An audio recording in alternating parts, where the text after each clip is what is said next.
Wow, what a difference. The Talkbuster Podcast. Hi, I'm Chris Chipman. You may remember me from such podcasts as the Chipman Brothers Tangent and Creating Geeks, a parenting podcast of great responsibility. I'm here to bring you back to the late 90s, early 2000s, a time of Amrays and clamshells, a time of late fees and VHS tapes being replaced by DVDs, a time of stale gumballs and overpriced candy. Yes, that's right. I am talking about the time of Blockbuster Video, the Walmart of the video rental industry, the mom-and-pop video store killer, the corporate big choice video store that everybody loved to hate. Blockbuster is mostly gone now. Kids today will never know the crazy Friday and Saturday nights with lines wrapped around the store to rent the next big movie. No more will regulars who are in the know arrive at 10 a.m. on Tuesdays to snatch up the new rentals that week before the weekend rush. Most of all, no longer will young movie geeks like myself have the memories I, and many others like me, made while working there. You see, under all of the corporate evil and bad practices, Blockbuster was a home, a comfort, a place where I made lifelong friends and even met my wife. It is because of these memories that I, and I'm sure many of you, have, that the Talkbuster Podcast was created. A place for me and others to share our memories of what once was, of the before time, of the long, long ago. I'm looking forward to see where this goes, how it evolves. Join me, won't you? Hey everybody, this is Chris Chipman from the Talkbuster Podcast here to introduce episode 13. The reason I'm doing an introduction here is because I just kind of got right into it with my guest, and I want to give a little bit of background on where he's coming from in case you guys haven't heard of this place. So my guest is Matt Lynch from Scarecrow Video in Seattle, Washington. The cool thing about Scarecrow Video is that just like the folks out at the Blockbuster in Bend, Oregon, which is the last on the planet, Scarecrow Video is a video rental establishment that still exists. A little bit different than what I normally do on this show. They're located at 5030 Roosevelt Way, Northeast in Seattle, Washington, 98105. And I'm just going to give you some background. So, from its passionate founder, George Latsios, and former owners Carl Totsevin and Mickey McDonough, to its new status as a non-profit archive, Scarecrow has existed with one vision: to bring people and film together. It began with a few hundred tapes in the back of a record store, and for more than 28 years, its devoted caretakers have gradually accumulated the largest independently owned video and physical media library in the country. Currently boasting over 130,000 titles, we have also been a hub of the local film scene, providing a knowledgeable and passionate staff to offer all those who visit Scarecrow a unique experience. This passion for film has rippled out into the greater Puget Sound community as Scarecrow devotedly supports local film organizations, promotes film screenings, and brings filmmakers from all walks of life into town. The internet, video on demand, and high-definition formats have changed the landscape, offering greater access to all forms of entertainment. Scarecrow's focus is to complement those changes in ways only they can, by providing access to not only what is available from mainstream sources, but to rare, out-of-print, and foreign and independent films, many of which are available nowhere else. As Scarecrow moves forward into its next chapter, they are developing new and innovative ways to engage with the community and continue to be a vital part of Seattle. And now, on to episode 13 of the Talkbuster Podcast. Hey, everybody. Welcome back to the Talkbuster Podcast, the only podcast where we talk about Blockbuster. Well, at least the only podcast where I talk about Blockbuster. Time in rental and retail matter. It's kind of been expanding. As always, I'm Chris Chipman at the Chippa. This is one of 4 podcasts I do. The Chipman Brothers Tangent with my brother Movie Bob, Shooting the Shit, Creating Geeks, and then the Talkbuster Podcast. You can find all my stuff on patreon.com/thechippa. And the more you contribute to that, the more I can do more cool stuff like this. I'm joined by a very exciting guest tonight. Often this show has been about talking about, as I call it, the before time, the long, long ago times when me and my friends and other people in the world, probably like 1998 to about 2008, 2009, where the majority of people working in retail that were geeky liked to work at Blockbusters or video stores in general. And, lately I've hooked up with the folks out at the Blockbuster in Bend, Oregon, who are the only Blockbuster left in the world. And it's cool to talk to somebody that's still doing it. And tonight, I have, after about a month and a half of trying to connect and get this going, Matt Lynch, who works for, among other things, who works for Scarecrow Video in Seattle, Washington. So, Matt, introduce yourself. Hi, my name's Matt. I work for Seattle, Washington Scarecrow Video. And also, you're a critic out there? Did I read that? Yeah, I belong to the Seattle Film Critics Society. I am an amateur pro-am, I guess you could say, critic. Yeah, you could call me a critic. Very cool. That's awesome. What's how many strong is that? And my brother's in the Boston kind of version of that, I guess, Bofka. Oh man, I wish I knew. It's I would say between 60 and 75 people right now. It's only a couple 3 years old. We're slowly building more of a membership base. That's awesome. And if people wanted to see, like, do you guys have a site that you could send people to, or? I would just go and Google SFCS, awesome. Seattle Film Critics Society. You know what? We 100% do have a website, but I'm blanking on what it is right now. It's all right. We'll figure it out after. I'll throw it in the description. Yeah. I figured I'd just help you out with that, because that fascinates me, how different that whole business has shifted too. Oh, yeah. We actually have. Okay, so I just looked it up on my phone. It's seattlefilmcritics.com. Very easy. Oh, man. Wow. It couldn't be easier. Yeah. Not like, try to like sneak people in there by saying morethangrungemusic.org or something like that. Exactly. Oh, fantastic. So how'd you fall into that? To the Seattle Film Critics Society? Yeah. Many years ago, I've always had aspirations to write about movies and to talk about movies. Many years ago, I read a review of I think it was Lady in the Water. It was a Shyamalan movie, I'm pretty sure, by Jeremy Smith, who goes by Mr. Beeks. Yeah, I love Mr. Beeks. Mr. Beeks, this is right when he started Collider. He helped found Collider.com. Yes, he did. And I wrote him a fan letter. I basically wrote him a letter to say, like, I thought this review was great. I think you're great. And if you ever want to, like, give somebody a chance to write something, call me. Get in touch with me. And he did. He did right away. He wrote me right back and said, I got an idea for you. Can you write this? And he wanted me to write a thing about sort of obscure Halloween movies. It was right around Halloween. So he wanted me to write some capsules for some weird horror films. And I started writing like TV reviews for Collider and occasional home video reviews for Collider, and that petered out for one reason or another. I didn't really stick with it, but eventually another guy, a guy named Sam McLean, who started a site called Interview Online, contacted me on Twitter and asked me if I wanted to write reviews for him. And that was, oh my God, when did Edge of Darkness come out? That Mel Gibson remake. When did that come out? Oh man, that was the first review I wrote for him. 2011. That was the first review I wrote for him, I think. They filmed that right here in Lynn. Yeah, right down the street from my house.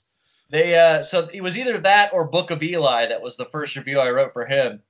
And eventually, I just did that for fun, and then eventually I wormed my way into Access. I wormed my way into press screenings. Yes. And so that was the goal, really. I do it for fun, and I do it for access. No, exactly. I mean, my brother. Do you know Movie Bob, right? Or at least from I know of him. I know and he knows of you too, because I was like, oh man, I got hooked up with this guy Matt from Scarecrow Video. He's like, oh, those guys are awesome. You have to have them on their show. And I was like, all right, cool. But what was I gonna say? He, for as long as he's been doing his gig, he'll get a pass every once in a while to bring somebody with him. So that's always been fun. It's like, I can go from work and go, oh yeah, I get to go to the Boston area premiere of Iron Man 2. What a letdown that was. No, I actually enjoy that movie, but it's not that great. But at an undisclosed time this week, I'm going to see Endgame with him, so that'll be really cool. Yeah, I'm seeing that tomorrow morning. And, yes. And I told my boss, I'm like, look, I'm taking the day off tomorrow. I got to go see Endgame because it's like 10:30 in the morning. I can't come to work. They're like, "Oh, cool!" Everybody's excited. It's nice. Yeah. It's crazy to get that. That's a live. That's a good excuse to get off work. We may or may not be seeing it at the same time. Yeah, I'm pretty excited. That'll be fun. That'll be a good time. No, it'll be a good time. Exactly. So, oh no, so that's really cool. I like to get to know people. When I do this. This is kind of an off the cuff kind of thing, and I like it that way. So, I don't know if have you done a lot of podcasts before? A few here and there, and I'm on a couple semi regularly too. So. Oh, cool. Which ones? Well, some friends of mine started one called, called "The Suspense Is Killing Us." Oh, that's a great name. Is it is it horror themed? It's mostly like thrillers from the 80s and awesome. 90s. It's the idea is that we talk about movies that have sort of disappeared from the landscape. You don't see a lot of like serial killer movies that come out anymore because TV has kind of replaced those. Right, right. So we talk about a lot of thrillers from the 80s and 90s and stuff. And we've got there's going to be an episode coming out tomorrow morning. This is a Monday night. It'll come out Tuesday morning. It'll be about, what are we covering on this one? Oh, it's Single White Female, The Hand That Rocks the Cradle, and one other one that I can't remember. The Hand That Rocks the Cradle. Holy shit. Great movie. Oh, it was. And I remember seeing that way too young. Yeah, because it's an intense one. It's good. It's really good. I loved it. Yeah, I dig the hell out of that movie. And you're right. It's shot around here. Actually, it's shot right around here in Seattle. And in fact, a good friend of mine who I used to work with at Scarecrow, when he was a little boy, he's in it. Oh, super cool. Yeah. Oh, that's awesome. So The Suspense Is Killing Us. I'm gonna have to. Look it up on iTunes. That one. I've become addicted to this, and so I like to find as many as I can to find people to collaborate with. As it really comes down to absolutely. The best thing we can do is build each other up. So let's get into Scarecrow. So I did some reading up on it, and I'm gonna do a preempt. I'll record myself kind of giving an intro just about what it is before this. But tell me how you came about Scarecrow, how you started there, and give a little background to what it means to the area. You know what I mean? Since it's a different thing. Well, I started at Scarecrow almost by accident. Okay. I was living in Philadelphia. I was working at a Borders. And Borders, rest in peace. I was working at a bookstore. I worked in bookstores and video stores my whole life. I was working at a Borders, and I was living with a girlfriend, and she had a sister who lived here in Seattle. And I was looking at some magazine. I can't remember what magazine it was, and they had a little blurb about this giant video store in Seattle that had at the time like 65,000 titles or something like that. And there was a picture, and it was clear that there was a 2-story building. And I just thought, wow, what a cool place. I got to check that out sometime. My girlfriend's sister lived out here in Seattle at the time. We came to visit, and I went and saw Scarecrow. I fell in love with it, and I fell in love with Seattle too on that trip. And I remember thinking, you know what, I gotta move here someday. This is a great city. I love it out here. I think I want to come live here. And a couple of years later, I did. We moved out here. I needed a job. I put in a resume at Scarecrow, like almost as a goof. Like, there's no way I'm going to get hired here, but I might as well give it a shot. I had been working at a prominent video store chain in Philadelphia called TLA, which may or may not still be extant. Yeah, those from Philadelphia, let me know. I've not heard of that one. I know that the TLA video in Chestnut Hill that I worked doesn't exist anymore, but there might be other places still open. I highly doubt it, but there might be. Anyway, I applied for a job at Scarecrow Video. They hired me a couple weeks later, which is crazy because the turnover there is super, super low. It seems like a lifer kind of a place. It's kind of it has those aspects for sure, and also, I mean, I just lucked into it. I had the right skill set at the right time that they needed some people, and I got lucky, and I'm still here. That was 2003. It's 2019, so I'm working on my 16th year at Scarecrow, So Yeah. you were there at the height of I was everybody there. was a video store. Yeah. I was there when we were making a lot of money, and it was insanely slammed every day. Yes. Wow. So obviously I'll have said it in the intro, but so you said in 2003 you were at about 65,000 titles strong. Correct. And in 2003 was any of that VHS? Oh yeah.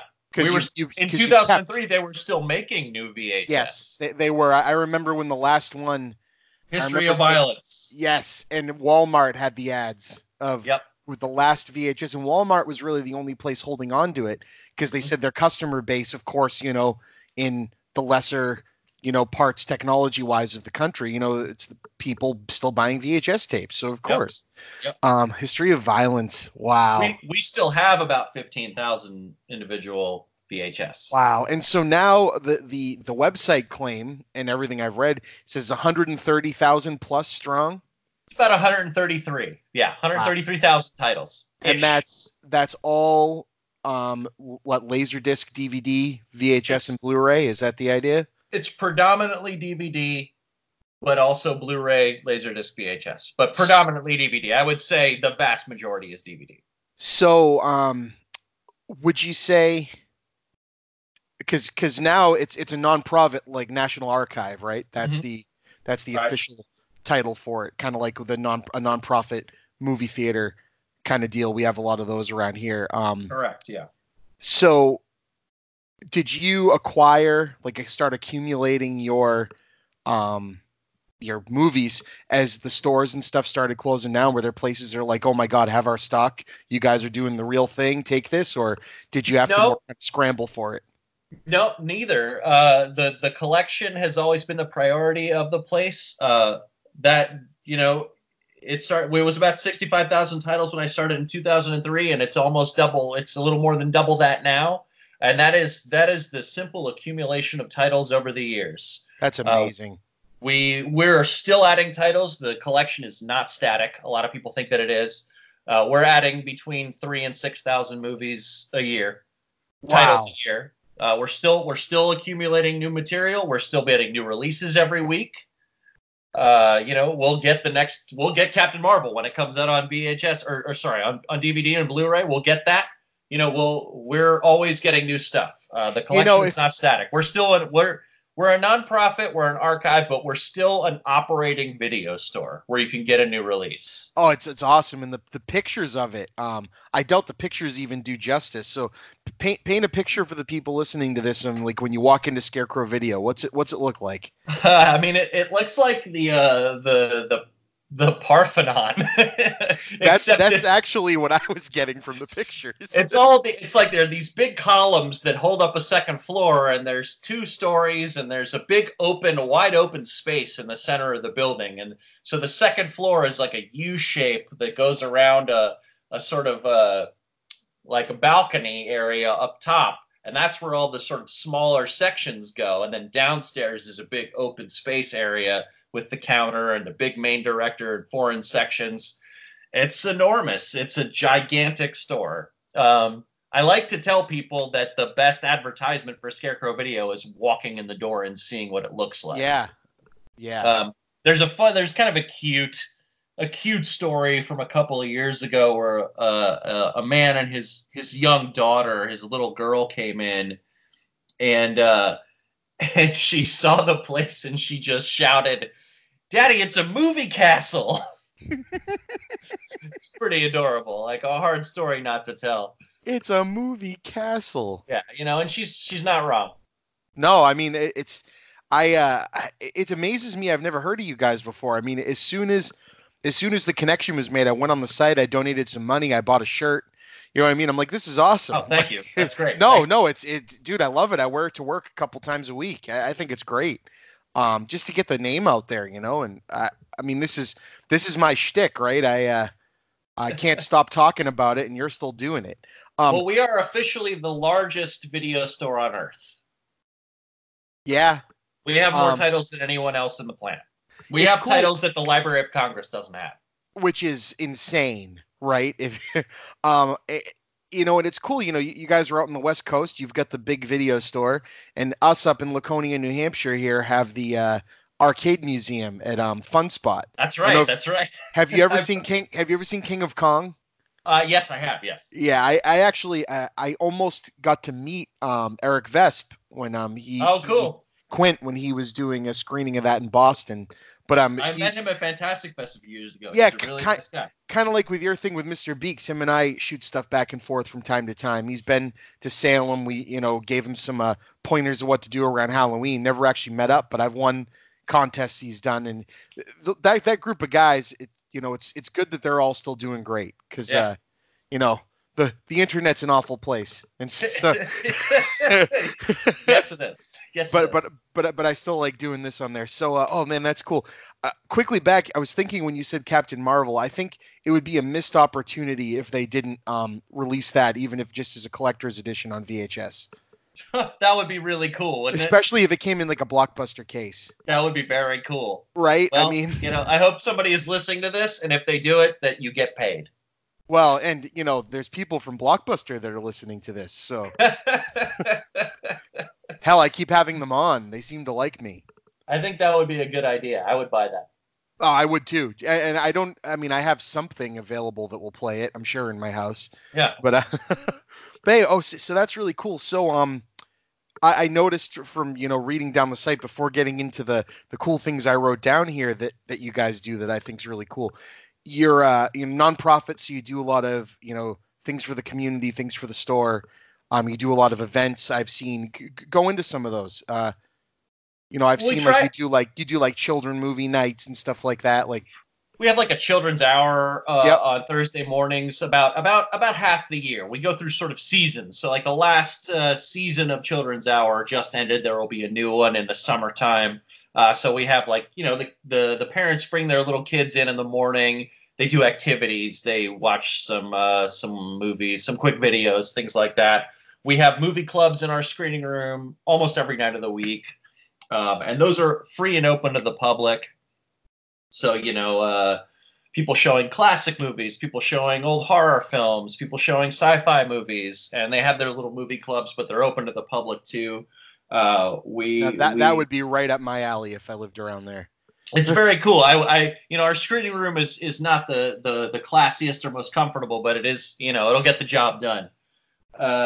We try to have events as frequently as we can. We have speakers coming in from a group called Humanities Washington, which is like a state-sponsored group that puts together lecture series about art and culture and the Northwest.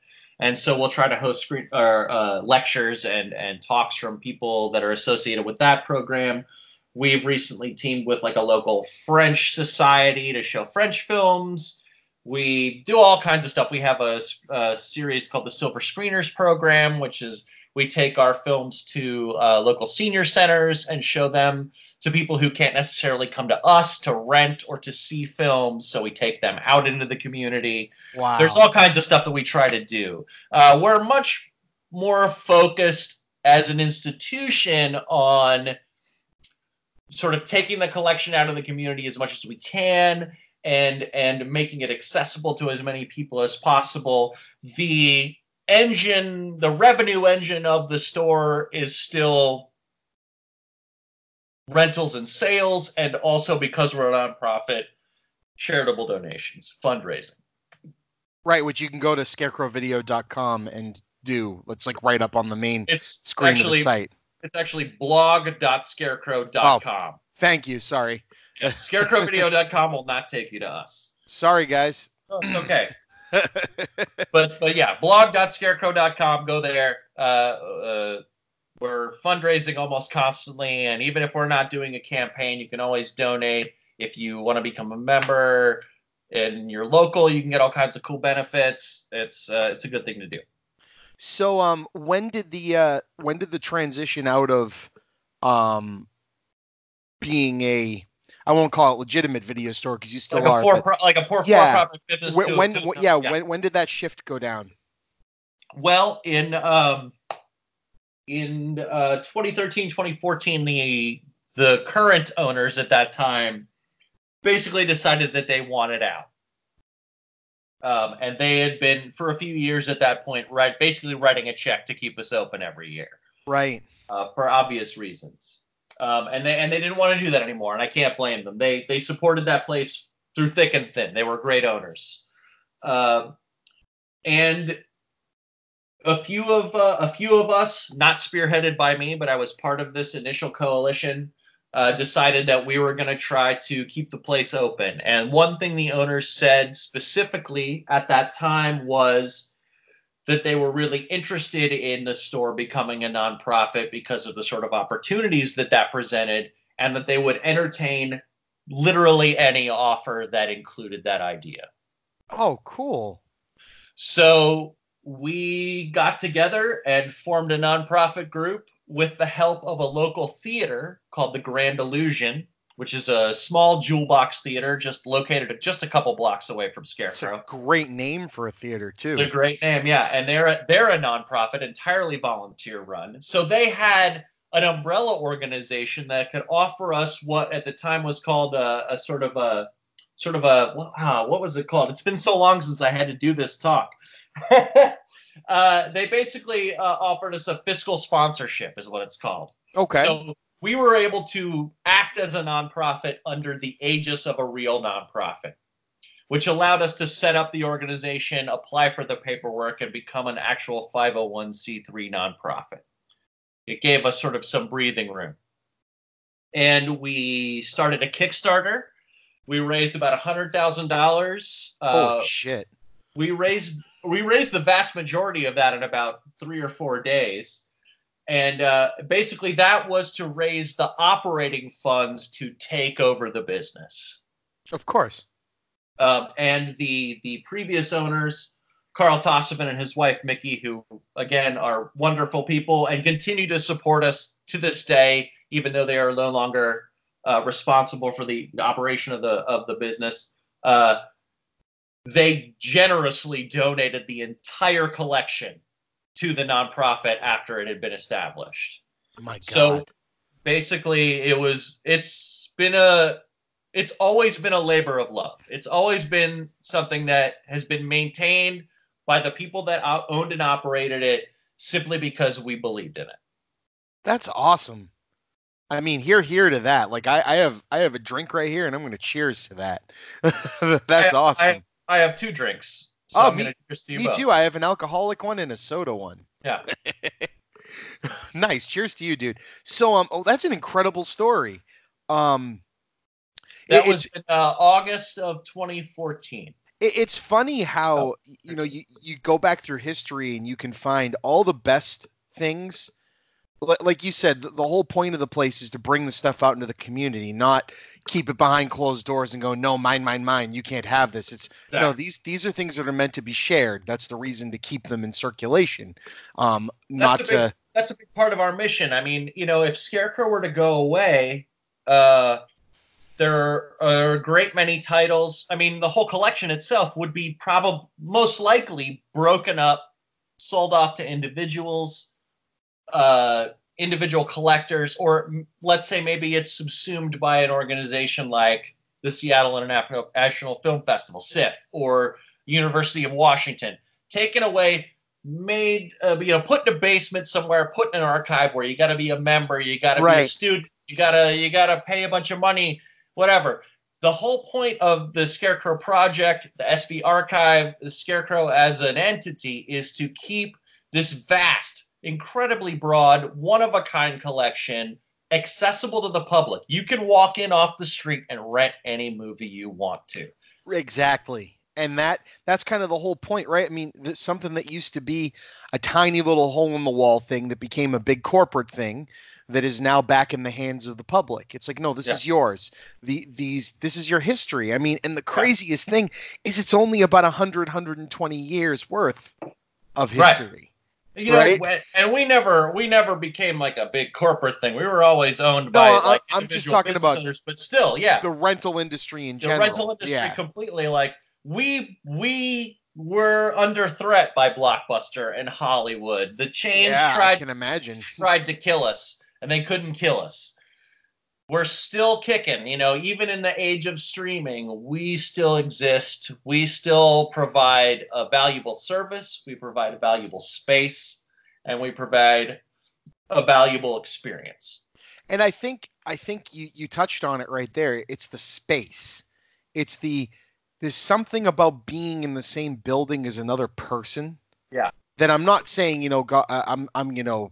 I'm a pretty social guy, but it's hard, right? There's the anxiety of, human contact is a hard thing for some people. I get it. But even then, video rental, video game buying, comic book buying, there's something about the camaraderie of walking in and getting that wink and nod across, like, oh yeah, right. You're into this too. Yeah.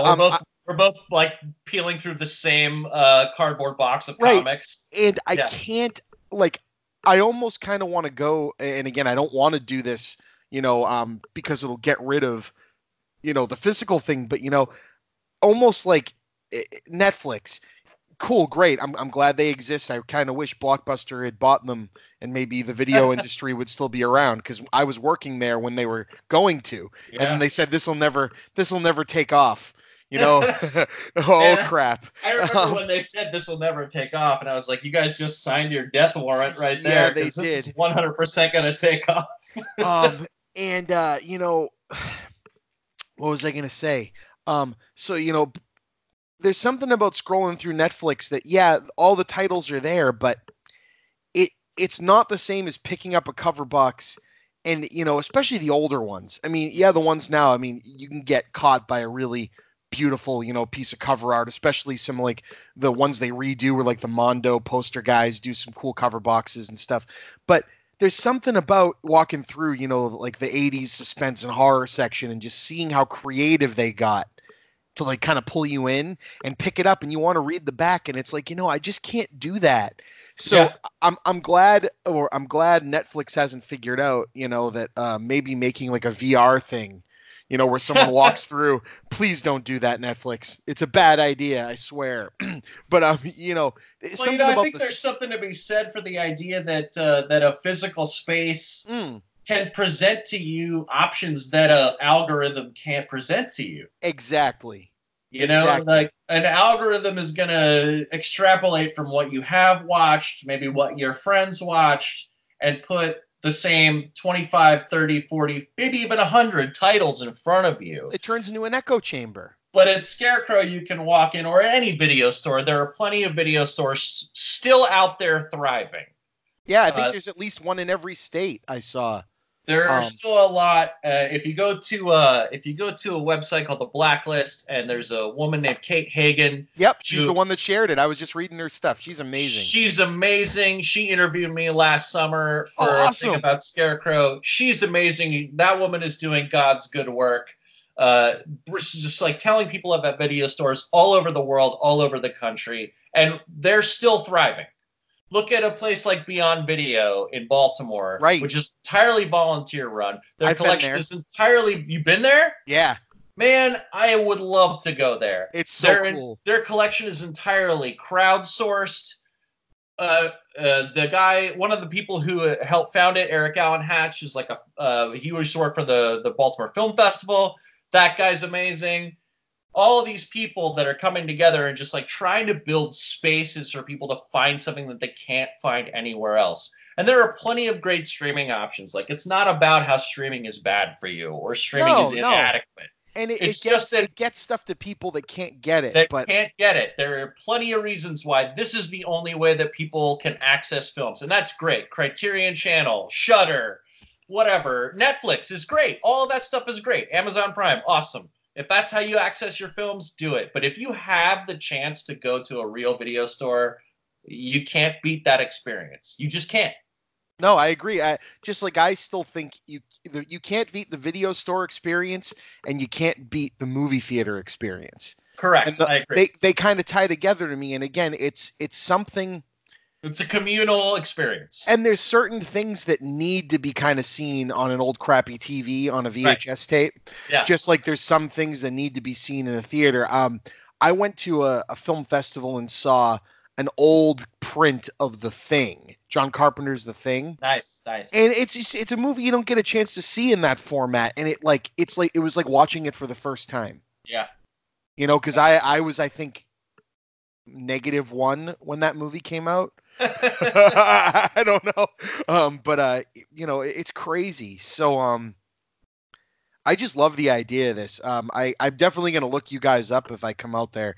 And you just reminded me, I need to look up Kate and see if she ever wants to collaborate on something, because she's fantastic. I've been following her for a while. Yeah, she's doing God's good work. She really is. She's really doing an amazing job of highlighting what is special about the video store experience and what we're abandoning by giving that up. Right. And I mean, I love that, finding the people at Blockbuster, hearing about her, that it was being given up in like 2010, 2011, right? That was, and all of a sudden people are talking about it a lot more. Yeah. And, you get that Blockbuster shot in Captain Marvel. And I remember the reaction. I mean, I work with a lot of people that, were born in the late 90s, now. And, oh boy, at 35, I'm just like, oh crap. Has this happened now? And I sit there and they say, oh yeah, I've never actually been to one of those. Mm-hmm. And it's like, oh shit. Yeah, I get plenty of new customers all the time who have never been to a video store before. Yeah. Wow. Now, so Seattle, I've never been. I've been to San Francisco. I've been to LA. Those are like the two places in the West Coast I've been so far. Give me my brother's been to Seattle. He said it kind of reminded him of Boston if they got a chance to lay themselves out better, which was the way he described it. Because Boston is carved by like cow roads. Yeah. So it doesn't make any goddamn sense. But no, so Seattle, what was the at the height of the video store insanity? Let's say within 20, 30 miles of you, at Scarecrow, like what was that like? Like how many big chains were there? How many little mom and pops were there? Was it saturated as hell, or was it, no, there were plenty of independent video stores and also lots of Blockbusters and Hollywoods. Of course. But through attrition, we're the only one who survived. The three, Hollywood / Blockbusters that I can remember are now all different things. Those buildings still exist. One's a pet store, one's a liquor store, one's I don't remember what the other one is. I think it got bulldozed and turned into a Whole Foods. Yes. But all the banks. little mom and pop space are gone. Huh? Yeah, no banks. We had record stores turn into banks, but no video stores. The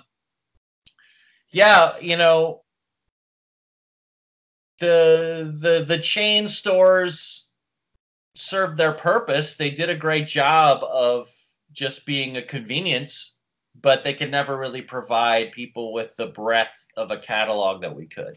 Well, right, and that I think it's a cool, different story, because the Blockbusters of the world, did what they did. Blockbuster was able to expand because it was owned by Viacom, and right. Viacom owned Paramount and, a bunch of other things. So do you remember the days when the early days of Netflix, before Netflix entered into a streaming situation, where Netflix would not promote Paramount titles? Yep. Because of Blockbuster. and so Blockbuster got the deals starting with Paramount, and then everybody else that were friends with Paramount followed suit. So you'd have, a tiny mom and pop store that would get 20 copies of the new Changing movie. Lanes. Yeah, and Blockbuster would get 300 because, and they got them. I mean, I'm sure you remember the days of VHS. The VHS rentals were sold to the video store at a premium. Yep. And then you paid back that sale by renting it, and then you kept the profit on top of it. I remember waiting months for my sell-through copy of Pulp Fiction Letterboxd. It took me like a year and a half to get that thing, and it was $25 Right. when it came out. I remember waiting for those at like Suncoast and Sam Goody and going, Suncoast, Jesus, yeah. I could rent this today. How come I can't buy it? Right, exactly. But Blockbuster, you know, when the end of late fees thing went down, and it was, oh, you know, you don't get charged a late fee, but if you keep it too long, they're going to charge you the price of the whole movie to your credit card. People weren't realizing that, you know, if you go and keep that copy of, you know, the Wicker Man that you can't physically buy anymore, you know, on VHS, we're going to charge you $130 for it, and there's nothing we can do about that. But you know, that's how Blockbuster killed everybody off, was that they had a deal with Paramount, so that video that cost $130 and you could only buy 20, Blockbuster would buy 300 at $2 a piece. Yeah. You know, well, and you know, it's consumerism and capitalism at its best, but it's great to hear you guys were kind of went in the opposite direction. You started off with a big variety when they kind of hit their height, and you just kept expanding when they started going down. Yeah, I mean, Scarecrow started in the founder's living room. I mean, he had like 600 titles that he built up into a little collection that he rented to his friends, and then he put it in a record store, right? Yeah, he put it in the back of a record store, moved to a full location eventually. Blah blah blah blah blah.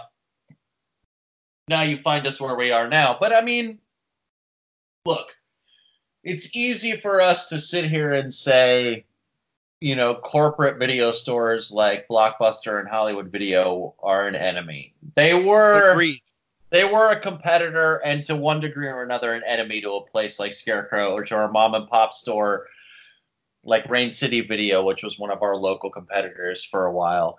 But look, Blockbuster and Hollywood had their place, and they did a lot to expand the horizons of regular people who just wanted to go see a movie. Right. You know, their foreign, their horror, their genre sections were not expansive compared to something like us. Nobody was expansive compared to something like us. They may not have been expansive compared to like the local mom and pop store or renting them at the gas station. But those things had their place, and they did a lot to bring cinephilia into your living room. Of course. And you know, if you've gone back and listened to any of the episodes of this, which we're all busy, but you know, but the kind of through line through all of it is that I've had people on from Hollywood, I've had people on from Movie Gallery, I've had the guys on that I worked with, and taking away that corporate entity looking over you. Everybody just wanted to show people movies, man. Yeah, and when you were in your individual store, you didn't get that job because you're like, oh, I'm going to work at Blockbuster for my career because I'm a retail, you know, movie rental guy. It's like, no, dude, I want to get 5 free rentals, and I want to show people movies, and you know, I want to write movie reviews and put them out on the table and give them to people, or you know, I want to meet friends that like this stuff too, so we can all go out and watch the new Kevin Smith movie together when it comes out. And that was pretty much what the whole industry was all about. Like, yes, for a while, it was a boondoggle. It made money. Everybody got rich off of home video for a long time. But the people that were in the ground, the infantry, all we wanted to do was be around movies and show movies and share movies. And we're still doing that. And I'm just completely in awe and so happy about it that you guys are doing it, man. So, you know, speaking of that point with, you know, how the guys I work with, you know, we all had a camaraderie. What about you guys? Is it a tight knit group, or are you guys kind of all off doing your own thing? Like, what's the staff like at Scarecrow? There's shockingly low turnover at Scarecrow, and most of my best friends are my coworkers. See that I've worked with the same 5 or 10 people for almost 16, 17 years now. Wow. I met my best friend there. I have shamefully dated far too many women who I've met at Scarecrow Video. And as you do. I mean, it happens. But we're the people that are still there, the people that have been there, we're all very tight. We're all very good friends. We all have a very shared experience. That's never going to go away. That's awesome. What out of your time there, is there a story or two of something fun that happened in the store or between you guys that you're comfortable sharing? Nothing that I'm comfortable sharing. That's fine. Hey, that makes it even funnier. That's great. So you talked about having a ton. I mean, I know that you have a ton of, out of print and things that are hard to find, but if you had to make like a tiny list, like 5 title or 10 title thing of like the obscure or things that you're really proud that you guys still have on hand, like as like an advertisement or just to make me geek out, for a minute. That's a really tough question. Or you're just your favorites. You know what I mean? I like to answer that in a bit more of an existential way. Sure. Okay. I've been asked this question a bunch. And I like to answer that like this. Yes, there are items in Scarecrow that you literally cannot get anywhere else. There are a couple of 3 titles that maybe are the only extant legal versions of that movie anywhere. Yes. But what's important about Scarecrow is the entirety of the collection. We don't have one crown jewel. We have thousands of crown jewels. I love that answer. And it's because so much stuff has never been promoted, has never been put forward, has never really been exposed. And we have all of that little stuff. We're one of the only places in the country where you can come and rent every Frederick Wiseman documentary. We're one of the only places in the country where you can rent almost every single Warner Archive disc. We buy all those. We don't get a discount on them. We buy them because we want those in our collection. So it's not about, to me, it's not about like, look, here's this thing that you can't get anywhere else. Here's the one movie we got that's worth $1 million that you can't find. To me, it's about, we've got this collection. We've got so much stuff that's hard to find, or even just a little bit not easy to find. And we've got a staff that's been here for 20, 25 years that knows it. And so the collection is the crown jewel. It's not one title. It's not 10 titles. It's not 10, 20, 100 titles. It's right. Wow. It's Scarecrow. It's one thing. It's the crown jewel is the collection. No, that's a great answer. And that's electric. Like that actually gave me chills, like hearing that answer. Cause I just want to see it. I want to see it and I want to walk through it like right now. It's mind blowing. Like people walk in there, they think they got an idea of what it looks like, and then you walk into that place, and it's life-changing. And it's weird because I have been in that building 5 to 7 days a week for 16 years. So to me, there's a little bit of a situation where I'm inured to it. Right. But then the cool part is, I'm not inured to it enough that every couple of weeks I walk in there and I look around and I go, holy shit. I still get that feeling. Well, it's an absolute privilege, right? To just be 100%. How is it that, even, at the opposite end of the spectrum, I talk to those folks, especially like the younger kids that are working at the last Blockbuster, and even they get it. They're like, this is something completely cool and strange, that this human created thing that hasn't been around for a very long period of time. I'm like the last person getting to experience it. Yeah. And with you guys, you're experiencing the entirety of the history of film as a medium in physical format, just at your fingertips. Right. And you're getting to share that, and you get to share that with people. And that's the most important part, is you get to remind people that it's not dead, that it's not gone, that it's all right here. Yeah.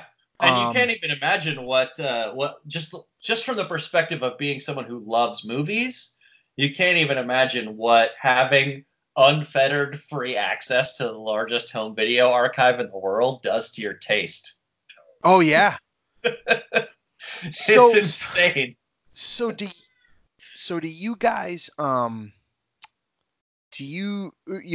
imagining it has like a personalness to it, because you've all worked there for a long period of time. You can kind of run the store the way that you want. It's a nonprofit, and all that. Do you guys, I'm assuming you make all the signage and advertisement things and everything yourselves, or at least someone does that for you? Yes, we do most of it ourselves. Yeah. That's really cool. And do you, I mean, obviously your last answer probably already answered this, but do you do like employee pick sections, or is it just you do? Okay. Oh yeah, we have a staff pick section. Do you change those out often, or every 1 or 2 months? What are some of the jewels from your current selection? I can't remember what's in my staff pick section. Right I never could either. Let me see if I can figure that out. We might have to edit this a little bit while I look. It's okay. I'll just keep blabbing. It's I got some talking points here.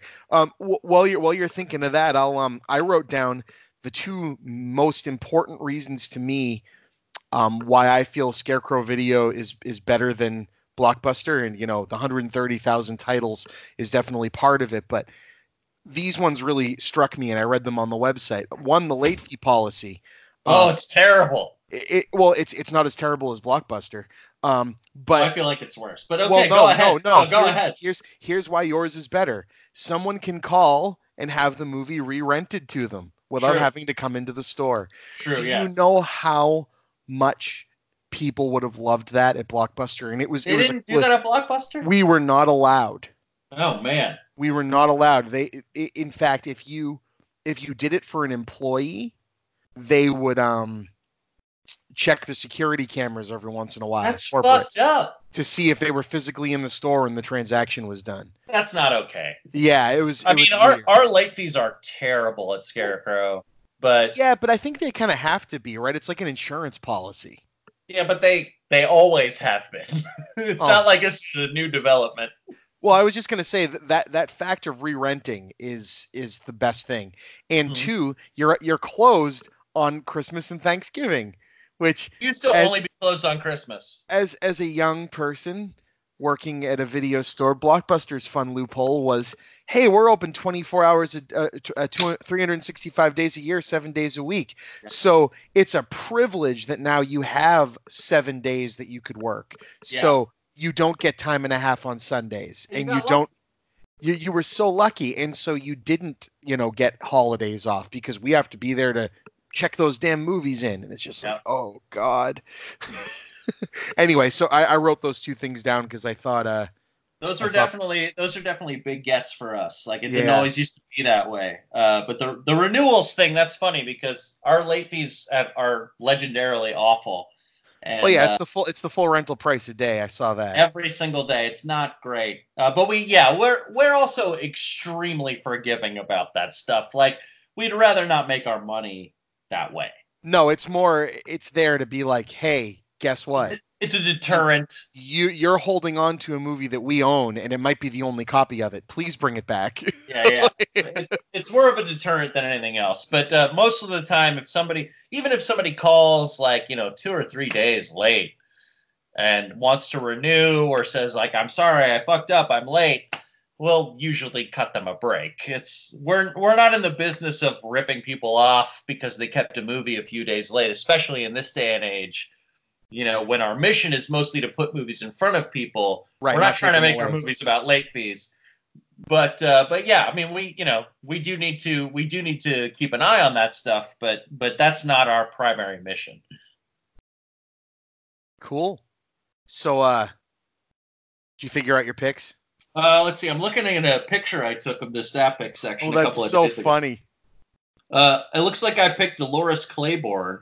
Oh, yeah. You got the Stephen King thing going. That's a very good movie. But there's a lot of other good stuff in here that was picked by people not me.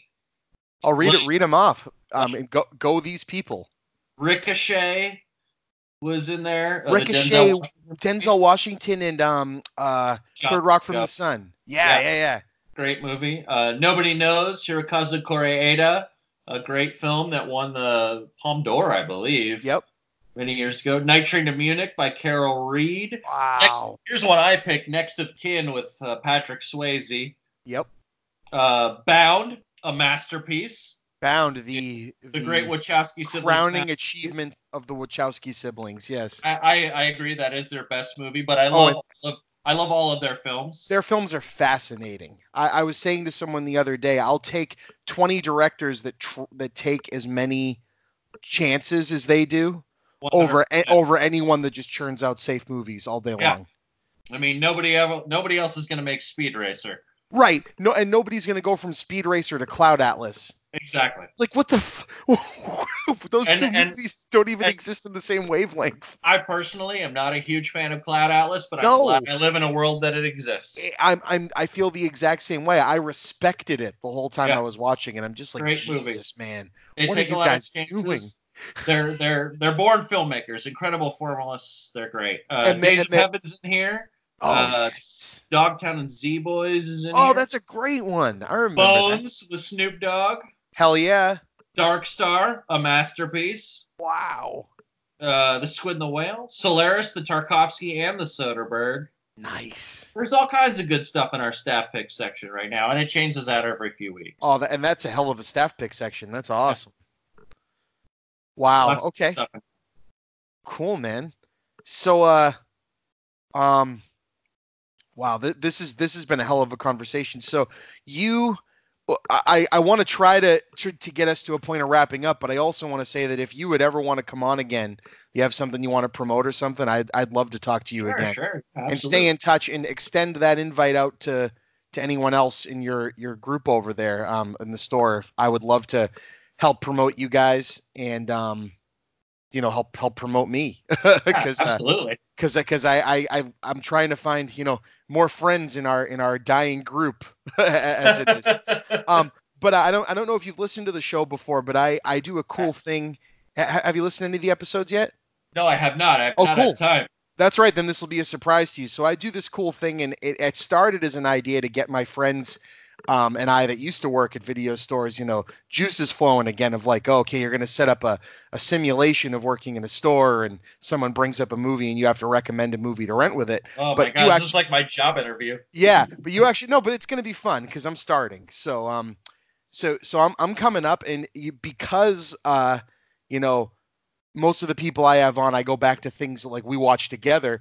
I've never met you, so I'm knowing that you guys have a deeper archive. I'm going to go with one of my favorite movies that a lot of people don't know. I'm going to go with Charles Laughton's Night of the Hunter. Have you ever seen this film? Yes, I have. Okay. This is a beloved movie. It's like almost universally beloved. Awesome. So many people don't know it, and it's so. Yeah. The thing that I love about it is this is Robert Meacham and Shelley Winters, and it's about a priest or a religious fanatic pretending to be a priest that goes to a town, and he's a crazy homicidal murderer, but no one would ever believe it was him, and he's ended up left with like this woman he's murdered's kids, and he's chasing them around, and it becomes. I love how the imagery in it changes. Because every time he enters a room when he's like the monster in the second half, like chasing them around, they always bend the light to turn all the rooms into steeples. And it's such incredible expressionism and a beautifully filmed movie. And I love the hat tip to it in the Robert De Niro, Martin Scorsese redo of Cape Fear, because Robert Meacham was also in Cape Fear, and the love-hate knuckle tattoos are from Night of the Hunter. Right. So I just always loved that. So I'm coming up with Night of the Hunter because, I'm in Scarecrow and you guys actually still have a copy of it on VHS because, I want that experience. What are you going to recommend I rent along with Night of the Hunter? Well, there's the Robert Mitchum movie Thunder Road. Yes.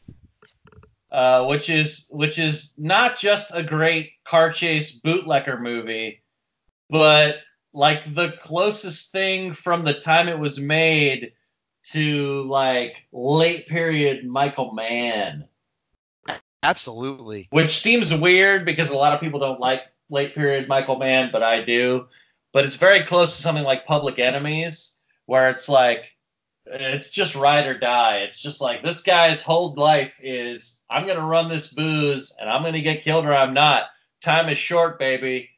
Like, that's it. That's my whole existence. It's like the existential angst of being a criminal, but it's a very early example of that kind of movie. And it's an interesting counterpoint to Night of the Hunter because Night of the Hunter is so gothic and so sort of ethereal, and there's like this sort of very constructed fairy tale reality around it. And Thunder Road is a bit more rambunctious. It's like, it's almost diametrically opposed. It's like if Night of the Hunter is the North Pole, this is the South Pole. Robert Mitchum is the bad guy in both of them, but in one he's evil. He's pure evil straight from hell, and the other one he's the coolest man you ever met. And he can play both roles. So he can play both roles. It's probably because he was stoned all the time. Yeah. Yeah, there is that. All right, so now your turn, man. What are you bringing up? I'm going to be behind the counter at Scarecrow. I don't even know. This is a tough one. Oh boy. It's meant to catch you outside your comfort zone, man. I'm supposed to come up with a movie that I like, and you recommend me like a counterpoint to it. Yep. And I bet you're gonna screw with me bad. I can guarantee it, because this is a tough assignment. Because I don't know if I could recommend something crazy to you that you haven't seen. I'm just worried that I'm not going to play the game right. Oh, that's okay. That's always part of it, right? Think about it. Standing behind a counter, especially where you work, right? Yeah.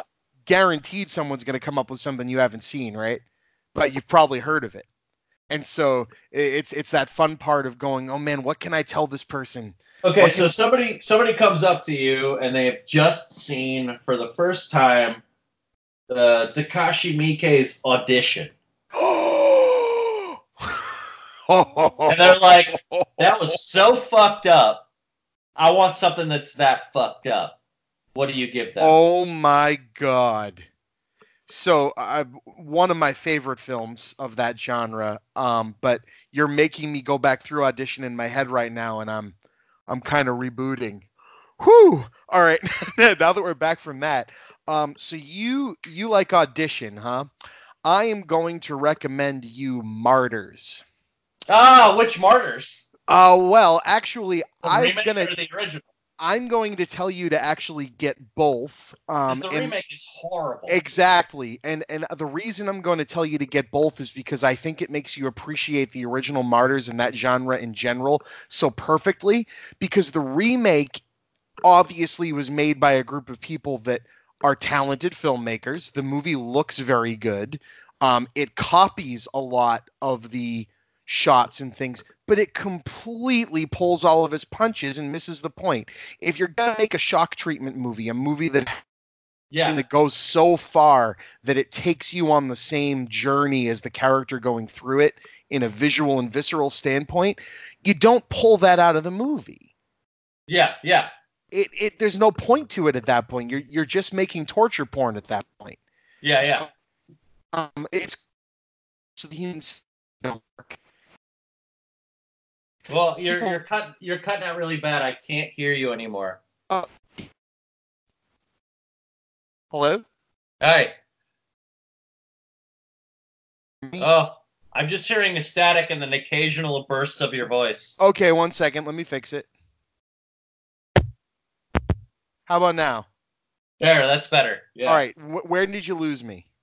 I don't remember. All right. You started to talk about Martyrs. And then you just it was gone. And you said, was it the original or the remake? The original is amazing. No, you asked me that. Yeah, that's what I remember. And then I said I think you should get both.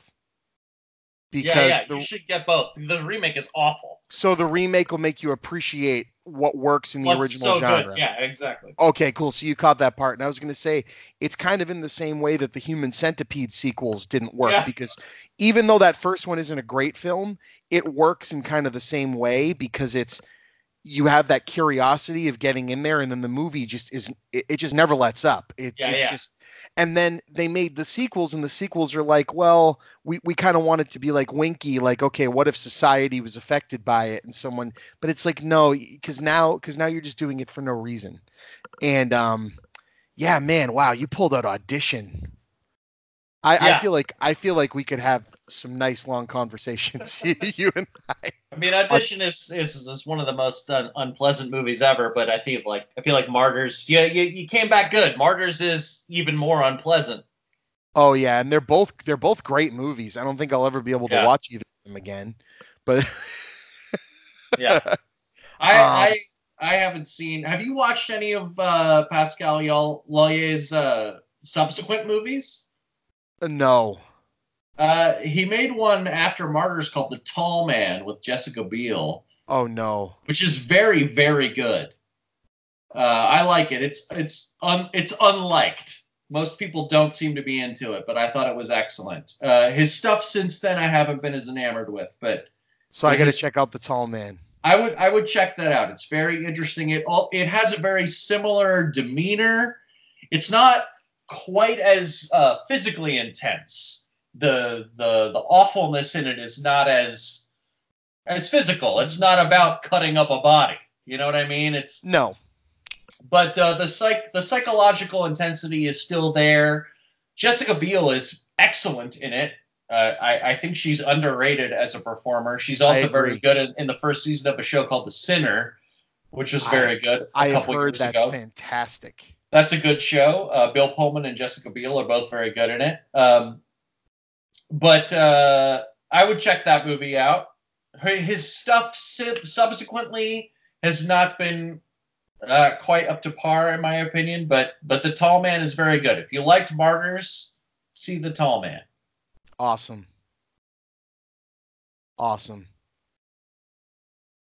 That's so cool. So yeah, that's my fun little experiment I like to do at the end there. So now I open this up, Matt. Is there anything you want to tell the, I think I'm up to like maybe between 500 and 1,000 listeners that will hear this in its first few weeks. Anything you want to promote? Anything you want to talk about? I just want to encourage people to continue to stream all the movies they want, but I want them to step outside themselves. I want them to seek out other sources. I love Netflix. I love Amazon Prime. I love the Criterion Collection. I love Shudder. All of these things, but I want people to realize that if they rely on these, and look, I'm aware of the fact that some people can only rely on these systems, these services, and that's great. If that's what they have, continue to enjoy all the movies you want. But if you have other options, please exercise them.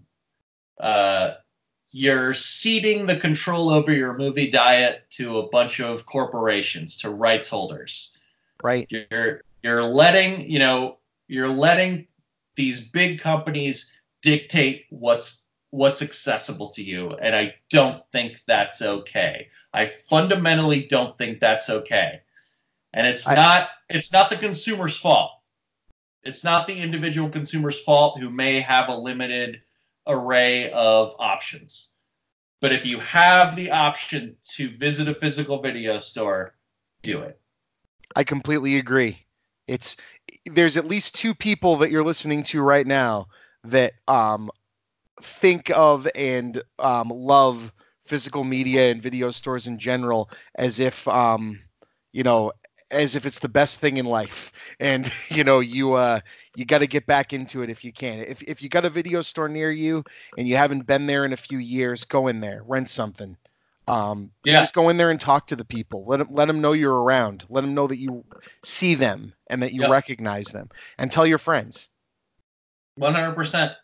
So, wow, this has been an absolute honor having you on, Matt. And it's great to hear that, you guys are doing so great in what you're doing. It's a great story. Thank you again. As always, everybody, I'm, at the Chippa, Chris Chipman. Find me at patreon.com/thechippa. Drop me a little bit of money if you can. If not, just share this. Just like he said, it's more getting people out there and getting people to listen to what I have to say. I do this for fun. I have a day job. This is just my fun thing. I do the Chipman Brothers Tangent with my brother Movie Bob, creating geeks and shooting the shit with Chippa. And Matt can be found on Twitter at Colonel Mortimer. Yeah. I also want you guys to check out the Big Brown Chair, which is my buddy Peter's movie review site. He's a librarian. Speaking of another industry that doesn't get the foot traffic that it once did, who also is a movie reviewer, and his website is mostly contributed to by other librarians that review movies. Check out Geeks with Shields, my friends who I've become a frequent member or guest on their show, and they've been on mine. Research and Destroy by Philadelphia, PA on Twitter. The Pumpkin Copter Cast, which I've also been on, and my friends Tim and Corinne at Cinema Spection. As always, this has been Chris, and my guest has been Matt Lynch. And thank you for making it a Talkbuster night or day or whenever you're listening to this. And please be kind, rewind. Have a great night.